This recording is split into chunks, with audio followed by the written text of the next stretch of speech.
Hello বন্ধুরা, কেমন আছো? আশা করি ভালো আছো। আমিও ভালো আছি।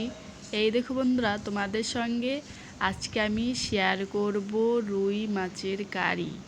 এখানে আমি বড় রুই মাছের পেটি 4টে নিয়েছি। তোমরা চাইলে যে কোনো সাইজের রুই মাছই নিতে পারো।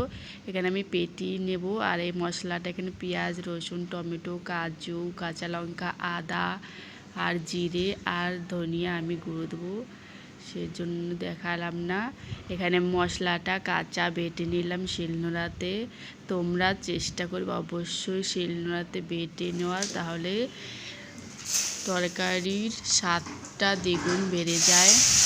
এখানে আমি কড়াইতে তেল বসিয়ে মিডিয়াম হাইয়ে রেখে আগুনটা, তারপর ফোড়ন দিয়ে দিলাম শুকনো লঙ্কা, তেজপাতা আর জিরে। তারপর মশলাটা ভালো করে কষিয়ে নিচ্ছি। স্বাদ মতো নুন হলুদ দিয়ে দিচ্ছি, দিয়ে ভালো করে কষিয়ে নিব যতক্ষণ না পর্যন্ত তেল ছেড়ে দিচ্ছে। এখানে আমি জিরে আর ধনিয়ার গুঁড়োটা দিয়ে দিলাম। আবারও কিছুক্ষণ এটাকে কষিয়ে নেব যতক্ষণ মশলা থেকে তেল না বেরোচ্ছে। দেখুন বন্ধুরা, একদম ভালো করে কষিয়ে নিয়েছি। মশলাটা কিন্তু যত ভালো করে কষাবে খেতেও কিন্তু ঠিক ততটাই টেস্টি হবে।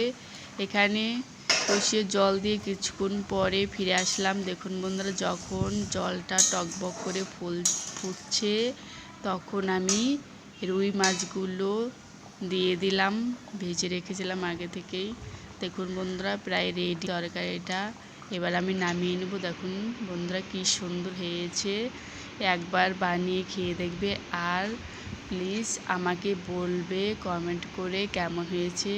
দেখুন একদম রেস্টুরেন্টের মতনই হয়েছে। খাবারটা এত টেস্টি হয়েছে কি বলবো, সেটা আমার ছেলের মুখেই শুনে নাও।